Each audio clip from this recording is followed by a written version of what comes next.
O Rio de Janeiro evoluiu, a sua pirâmide etária em 30 anos evoluiu desta forma. Vocês veem que tem um alargamento nas faixas etárias maiores e um leve, né, estreitamento nas faixas etárias mais baixas, né?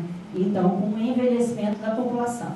Temos 6.320.446 habitantes no censo de 2010, com uma proporção de quase 15% de idosos. Essa aqui é uma divisão populacional. Você vê que os bairros mais escurinhos, eles têm 200 ou mais mil habitantes, tá? Então, isso aqui é a área de Santa Cruz, e essa aqui é a famosa Copacabana, que tem uma área de tem aproximadamente 30% de idosos. A nossa história em atenção domiciliar começa em 97, com profissionais do Hospital Municipal Paulino Werneck, que fica na Ilha do Governador, observando que alguns pacientes retornam com frequência à emergência. Então, eles propõem uma atenção domiciliar e começam as suas atividades exclusivamente na Ilha do Governador. É uma coisa muito poética, eles conseguiram uma Kombi de doação, aí o médico dirigia a Kombi. Quando eu ainda peguei o finalzinho dessa Kombi, amarrada com barbante, para poder ser fechada, essas coisas bem poéticas, né? Bem fundo de quintal. Esse é o médico que dirige a Kombi. Adoro eles, não é maravilhoso? É o médico que dirige a Kombi e atende o paciente, e é uma pessoa muito querida. A equipe tem médico, psicólogo, fisioterapeuta, assistente social, enfermeira, técnico de enfermagem.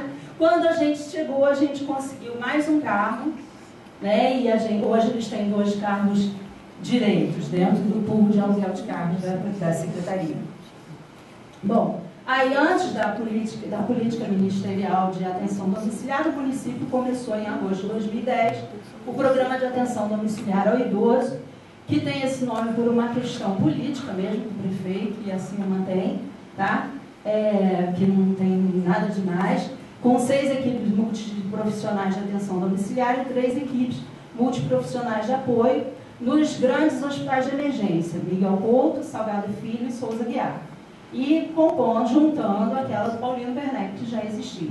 Em 2012, nós ampliamos para o Lourenço Jorge, que é o 4º grande hospital municipal de emergência, o Pedro II, que era um hospital estadual, foi municipalizado depois do incêndio, e aí também é uma grande emergência numa área da cidade, e Francisco da Silva Teles, que é um hospital menor, totalizando hoje 13 EMAD e 6 EMAD. E o PAD presta atenção a todas as faixas etárias, apesar de ter na denominação o nome idoso. Tá? A coordenação é uma coordenação transversal, ela não está só na atenção básica, ela está no gabinete do secretário, na subsecretaria de hospitais de urgência e emergência e na subsecretaria de atenção primária. Tá? Então é uma coordenação transversal. Cada base nossa tem uma EMAD, uma EMAP e 2 EMAD, tá? E 4 carros. A gente acabou trabalhando com 4 carros, exceto aquele que eu já falei do Paulino Werneck, que tem 2 carros. Então, são 13 EMAD, com 40 horas de médico, enfermeiro, fisioterapeuta, auxiliar e técnico de enfermagem, e 6 EMAP, com 5 profissionais cada uma. Nossas EMAPs têm nutricionista, fono, terapeuta ocupacional, assistente social, psicólogo. Uma delas tem um odontólogo, tá? Que é o Rio de Janeiro, ele está trabalhando com a Organização Social de Saúde, né? Então tem 2 OS contratadas para fazer atenção domiciliar. E no segundo contrato de OS a gente incluiu o odontólogo. Tem uma busca ativa realizada diariamente pelas equipes nas unidades de internação onde elas estão, e na sala amarela da coordenação de emergência regional, né, que essa aqui é do Leblon, tá, que fica ao lado do Hospital Miguel Couto, é o CEA Leblon. Do lado de cada grande hospital de emergência foi fundada uma coordenação de emergência regional, exatamente para pegar mais aquelas emergências mais clínicas. O CEA Leblon, no caso, tem inclusive leitos de UTI. Tá? Bom, aí está aqui a distribuição das EMAD. Aqui é do Pedro II, que atende essa área da 53 e mais a área de Campo Grande e Guaratiba. Tá? Aqui é do Lourenço Jorge, que atende Jacarepaguá e Barra da Tijuca. Para vocês imaginarem, a Barra da Tijuca foi o lugar que mais cresceu em população atualmente, dentro da cidade do Rio de Janeiro. Então, ela está sendo, acho que, a segunda área mais populosa da cidade. É aqui a área da Zona Sul, que é o PAD do Miguel Couto, a área do centro com Tijuca, que é o PAD do Souza Guiar. O PAD do Salgado Filho está pegando a área do MER, Grande MER, que também tem 19% de idosos, tá? Com uma parte da área 3.1, porque a outra é dividida com o PAD da Ilha, e o outro é o do Francisco da Silva Teles, que é um hospital pequeno e onde a gente tem alguns problemas administrativos a resolver por conta disso, por ser um hospital. Bom, o nosso diferencial é que a gente trabalha com o SISREG. Não sei se todos vocês conhecem, um sistema de regulação que é disponível pela DataSUS. O que a gente fez? A gente começou a ver inicialmente que algumas unidades básicas precisam, como é que eu aciono um PAD? Como é que eu aciono um PAD? E a gente tomou por opção, bom, vamos botar o PAD no SISREG. Então ele aparece lá como atendimento, se eu puser nome do procedimento PAD, ele aparece como atendimento PAD, tá?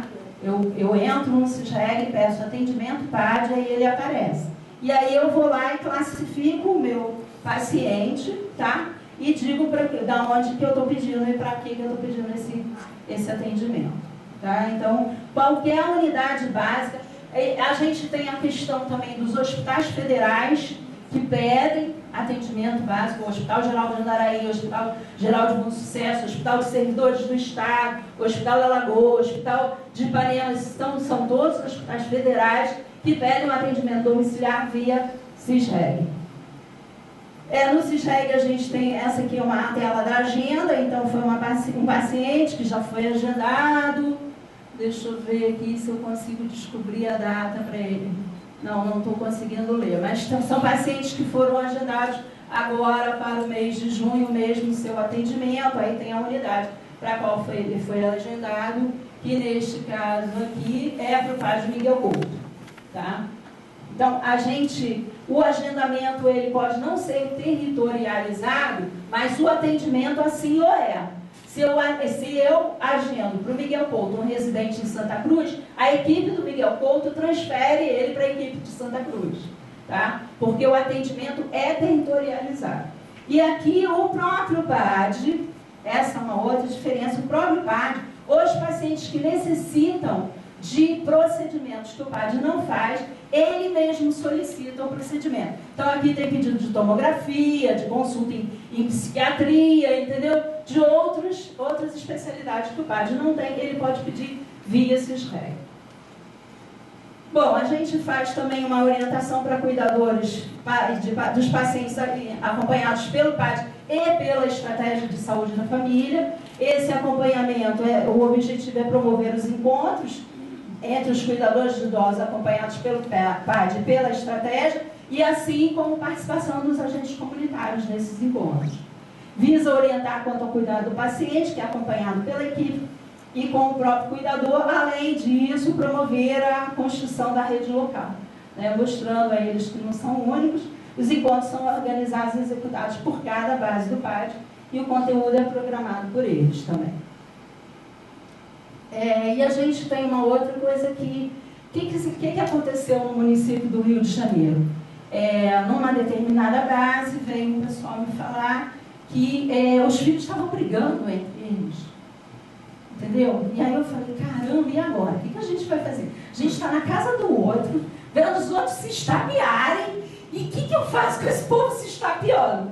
E aí eu lembrei que eu tenho uma colega que fez uma formação em doutorado em mediação de conflito. Eu falei, gente, vamos criar uma oficina. E a gente criou uma oficina de mediação de conflitos, entendeu? Para os profissionais do PAD. Então são eles que discutem como é que eles vão fazer com os filhos que estão se estapeando, tá? Porque a gente encontra, né? Tem herança no meio, tem din-din no meio. E as pessoas começam a se estapear, né? E como é que a gente faz isso? Por exemplo, tinha uma questão de violência que o pessoal ficou muito indignado porque a filha fez um puxadinho na laje, uma suíte, botou o pai lá e ia lá, dava banho, dava o café, dava o remédio, mas não ia lá fazer carinho. Pô, essa mulher é violenta porque ela não dá atenção, porque não sei o quê. Calma, gente, vamos conversar com ela. Aí foram conversar, descobriram que esse cara estuprou ela a vida inteira. Então ela é uma santa. É uma santa. Porque está cuidando do cara, lavar o órgão que estuprou ela a vida inteira, é dose, né? É muito santidade, essa vai para o céu direto de rojão. Não tem jeito. Tá? Então, esse é prevenir fatores de risco, conflitos potenciais ou concretos, evitando que estes resultem em ações violentas entre os atores envolvidos. E os encontros são mensais para os profissionais, e agora, antigamente era só para psicologia e serviço social. E agora eles começaram a levar para dentro da base, acontecendo nas bases, com todos os profissionais participando. Tá? Bom, a gente tem uma planilha que é preenchida todo mês, que a gente botou esses dados aqui, e que nos dá que a gente, no final de maio, nós tínhamos 1.083 pacientes ativos, tá? Com um total, acho que a gente já passou de 5.000 pacientes atendidos no ano, 1.844, que é a soma entre os que em atendimento e as altas. Tá? A gente já tinha neste ano de 2013. A gente diferencia doença neurológica, tá? Não doença neurológica, vocês vão ver por que já já. Bom, a gente manda para as equipes todos os procedimentos do SIGTAP. Todos. A gente informou para eles tudo que eles podem usar. O amarelinho é o que está no MAC e o azulzinho é que está a atenção básica. E esses azulzinhos são os que estão no RAIS-AD, tá? E o amarelinho é que muitas vezes não está no RAIS-AD, mas que a gente também faz. Tá? Então a gente informa para eles. A gente tinha aqui já 72.656 procedimentos realizados em 2013. Aí então a gente usou, quando foi no início, para montar o projeto, a gente teve muita discussão, Gigi participou disso demais, né, Gilana? Qual era o instrumento que a gente usar para saber se o que a gente estava fazendo era bom ou era ruim para alguém. Então a gente resolveu usar o índice de Bartel, tá? Em que aqui tem o Bartel na entrada mais baixo, o Bartel na saída mais alto. No caso aqui só tem de 3 bases, Miguel Couto, Salgado Filho e Souza Guiar, tá? E que sempre a gente viu que o Bartel da saída era melhor. Entretanto, quando a gente vê doença cerebrovascular e demência, o Bartel da saída é mais baixo. Né? Porque tanto a doença cerebrovascular como a demência, na sua história natural, tem a evolução para pior. Tá? As equipes em atendimento. Muito obrigada.